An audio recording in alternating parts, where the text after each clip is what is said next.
کہ اس میں ہم اور آپ حاضر ہے نا۔ اس لیے ایک بات میرے ذہن میں ہے کہ نظام میں قضا اس قدر بگڑا ہوا ہے ساتھی، نظام چونکہ یہاں شاعر لوگ بہت ہیں، اگر میں شعر پڑھوں تو اسے کیا کہتے ہیں، سورج کے سامنے چراغ جلانا۔ ڈاکٹر منصور فریدی صاحب، مولانا حشمت رضا صاحب صاحب، جن کی شاعری پڑھ کر ہندوستان کے بڑے بڑے شاعر راتوں رات کروڑ پتی ہو گئے، ماشاءاللہ، بڑے بیچارے بیٹھے ہیں۔ ہاں ایسا ہوتا ہے کہ آپ کی شاعری پڑھ کر دوسرا کروڑ پتی ہو جائے، شاعر تو بس یہی تمنا کرتا ہے کہ ایک بار سرکار کا دیدار ہو جائے، ماشاءاللہ۔ یہ اپنی اپنی خواہشیں، بھائی جان، او بھائی چائے والے، سے پینا نہیں آتا، اپنی مٹی پہ ہی چلنے کا طریقہ سیکھو، سنگ مرمر پہ چلو گے تو پھسل جاؤ گے۔ آج ہم جن کے عرس کی تقریب میں آئے ہیں، سماج میں ایسے لوگ بھی زندہ ہیں جو عرس کی مخالفت کرتے ہیں، لیکن مجھے ان سے کوئی بحث نہیں۔ ہر انسان پہلے یہ سمجھے کہ ہم جس کی مخالفت کر رہے ہیں، کیا ہماری زندگی میں ویسا کوئی کام ہے کہ نہیں ہے۔ ہر انسان تحریک چلاتا ہے، انسان کام کرتا ہے۔ کیا بات ہے کہ آج یہ اللہ والے اپنی قبر کے اندر ہیں، مگر زمانہ انہیں یاد کرتا ہے۔ لوگ محبت سے ان کی دہلیز تک پہنچتے ہیں۔ انہوں نے عشق و وفا کا جو چراغ سیوان کی سرزمین سے، نیپال کی سرزمین سے جلانے کا کام کیا، اس کی چمک دمک آج تک صاحب دنیائے اہل سنت والجماعت میں موجود ہے۔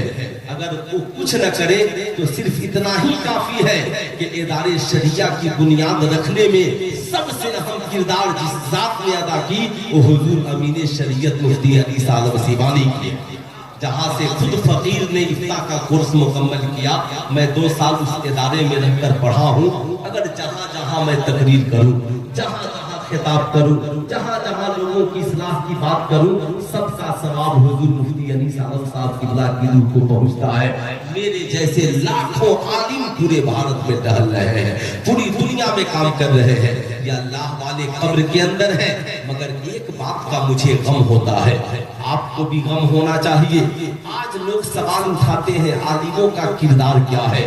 میرا ایک سوال آپ سے ہے، قسم خدا کی اگر بھارت میں عالم نہ ہوتے تو یہ ملک 1947 میں آزاد نہیں ہوا ہوتا۔ آپ یقین مانیں صاحب، جب گاندھی جی کو پورے بھارت میں کہیں آزادی کے لیے جگہ نہ ملی کہ یہاں سے تحریک چھیڑی جائے، تو انہیں وہ دوست یاد آئے جنہیں زمانہ مولانا بصر الحق کہتا ہے۔ صاحب یاد آئے، پٹنہ پہنچے، کہا مولانا صاحب آپ میرے ساتھ افریقہ میں پڑھتے تھے، آپ بھی پڑھتے تھے، میں بھی پڑھتا تھا، بھارت کو آزاد کرانا ہے، ایسی زمین چاہیے جہاں ہم حکومت کے خلاف، انگریزوں کے خلاف میٹنگ کر سکے۔ اس وقت گاندھی جی کو گجرات والوں نے زمین نہیں دی، ممبئی والوں نے زمین نہیں دی، کسی ڈاکٹر انجینئر اس وقت کا کوئی پروفیسر زمین دینے کے لیے کھڑا نہیں ہوا۔ جس نے اپنی زمین دے کر صداقت آشرم کی بنیاد ڈالی، وہ تنہا مولانا مظہر الحق صاحب تھے۔ صاحب انہوں نے کہا گاندھی جی ٹینشن مت لیجیے، ہم آپ کے ساتھ کھڑے ہیں۔ اگر مولانا مظہر الحق صاحب نے زمین نہ دی ہوتی، آزادی کی تحریک کا حصہ نہیں بنتے، تو شاید یہ بھارت آزاد نہیں ہوا ہوتا۔ آج ہماری قوم پوچھتی ہے مولانا نے کیا کیا ہے، مولویوں نے کیا کیا ہے۔ میں بھی آپ کی زبان سمجھتا ہوں، آج حالات اتنے بگڑ گئے، آپ پوچھتے ہو مولانا نے کیا کیا ہے۔ یہی کم ہے کہ مولانا نے آپ کے والدین کا نکاح پڑھا دیا، اگر نہ پڑھایا ہوتا تو زمانہ آپ کو حلالی کرتا ہوا نظر نہیں آتا۔ یہ ساری باتیں اس لیے ہو رہی ہیں آپ اس منزل تک پہنچے۔ آج لوگ پوچھتے ہیں مولانا نے کیا کیا ہے، میں پوچھنا چاہتا ہوں مولانا نے کیا نہیں کیا ہے۔ آپ ایمانداری سے بتائیں، قوم کو جمعے میں کھڑے ہو کر بھلائی کی باتیں کون بتاتا ہے، مسجد میں کھڑے ہو کر لوگوں کو اچھائی کی باتیں کون بتاتا ہے، سماج کی اچھائی کی فکر کون کرتا ہے، لوگوں کا ایمان محفوظ رہے اس کی باتیں کون کرتا ہے، لوگوں کے عقائد ٹھیک ہو اس کی باتیں کون کرتا ہے۔ لوگ کہتے ہیں، میں پوچھنا چاہتا ہوں ٹھیک ہے عالم مولانا نے کچھ نہیں کیا، مگر ڈاکٹر صاحب نے کیا کیا ہے، انجینئر صاحب نے کیا کیا ہے، پروفیسر صاحب نے کیا کیا ہے۔ کتنے ڈاکٹر صاحب ہیں جنہوں نے فری میں بچوں کو ڈاکٹر بنایا ہے، کتنے انجینئر صاحب ہیں جنہوں نے نے فری میں بچوں کو انجینئر بنایا ہے, کتنے پروفیسر صاحب ہیں جنہوں نے فری میں بچوں کو پروفیسر بنایا ہے, مگر قسم خدا کی ہمارے عالموں نے بھیک مانگ کر چندہ وصول کر کے کچھ نہیں کیا تو ہر سال ہزاروں بچوں کو فری میں حافظ قرآن بنایا ہے, عالم دین بنایا ہے. اگر نہیں بنایا ہوتا تو سوچے اس قوم کا انجام کیا ہوتا. آپ ذرا سا سینے پہ ہاتھ رکھ کر سوچے, ہے کوئی انسٹیٹیوٹ ایک ڈاکٹر ہفتے میں ایک دن فری میں دیکھتا ہے تاکہ مریضوں کی تعداد بڑھ جائے, مگر مولانا کا ہر کام فری میں ہے. نماز پڑھاتا ہے, اس کے بعد سارا کام اور اس کی کارکردگی دیکھ لے. لیکن آج بڑا افسوس ہوتا ہے, میرا تو سینہ پھٹ جاتا ہے جب فروغ اردو کی بات آتی ہے تو غزلیہ مشاعرے کے شاعروں کو بلایا جاتا ہے, غزل گانے والی شاعرہ کو بلایا جاتا ہے. میں آپ سے پوچھنا چاہتا ہوں, کیا آپ بھارت کی تاریخ کا یہی مطالعہ کیے ہیں کہ بھارت کی تاریخ میں اردو پھیلانے کے لیے صرف غزلیہ مشاعرے کے شاعر گئے تھے؟ ایمانداری کی بات یہ ہے, پوچھئے یہاں پہ استاد الشورا بیٹھے ہیں, کون صوفیاء کرام ہیں جنہوں نے اردو کی بنیاد ڈالی, کون علماء کرام ہیں جنہوں نے اردو کی بنیاد ڈالی؟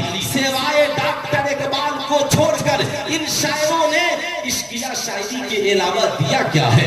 عشقیہ شاعری کے علاوہ دیا کیا ہے؟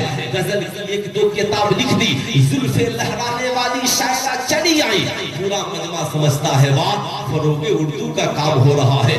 20 لاکھ 25 لاکھ 30 لاکھ 1 لاکھ کے غزلیہ مشاعرے میں خرچ ہوتے ہیں. لوگ اخبار میں چھپتا ہے فروغ اردو کے لیے فلاں شاعرہ کو بلایا گیا, فلاں شاعر کو بلایا گیا. کسی مولوی ملا کو یہ کہتے نہیں سنیے گا رات بھر غزلیہ مشاعرہ ہوا, یہ پیسہ فضول خرچی میں چلا گیا, یہ پیسہ حرام ہو گیا.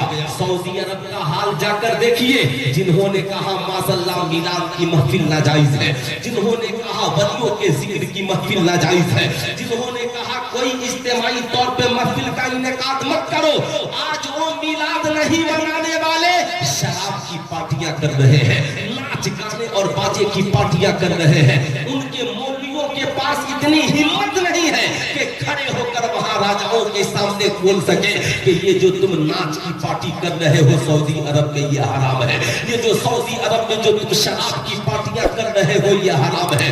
یہ حکومت کی کرسی تیرے باپ داداؤں کی وراثت میں نہیں ملی ہے. اگر عرب میں اسلامی حکومت کا قیام ہوا ہے تو مصطفیٰ جان رحمت کے دندانے مبارک شہید ہوئے ہیں, صحابہ کرام نے اپنے جان و مال کی قربانیاں دی ہیں. حضرت ابو بکر جیسے شخص نے اس بڑھاپے کے عالم میں تلوار کو تھاما ہے. سرکار مولا کائنات نے اپنی زندگی کی بازی لگائی ہے اس اسلامی حکومت کی حفاظت کے لیے. میدان کربلا میں امام حسین نے 72 جانے ساروں کو قربان کیا ہے, مگر جس سرزمین کو مصطفیٰ جان رحمت نے صحابہ کے ساتھ مل کر شراب سے پاک کیا, جوا سے پاک کیا, زنا سے پاک کیا, ناچ گانے اور باجے سے پاک کیا, ہر طرح کی برائی سے پاک کیا, آج اس سرزمین کو سعودی عرب کے عیاش راجا اور بادشاہ پھر سے ناپاک کرنے کی کوشش کر رہے ہیں. تو مجھے حضور مفتی اعظم ہند کا وہ شعر یاد آتا ہے, تیرے حبیب کا پیارا چمن کیا برباد, الہی نکلے یہ نجدی بلا مدینے سے.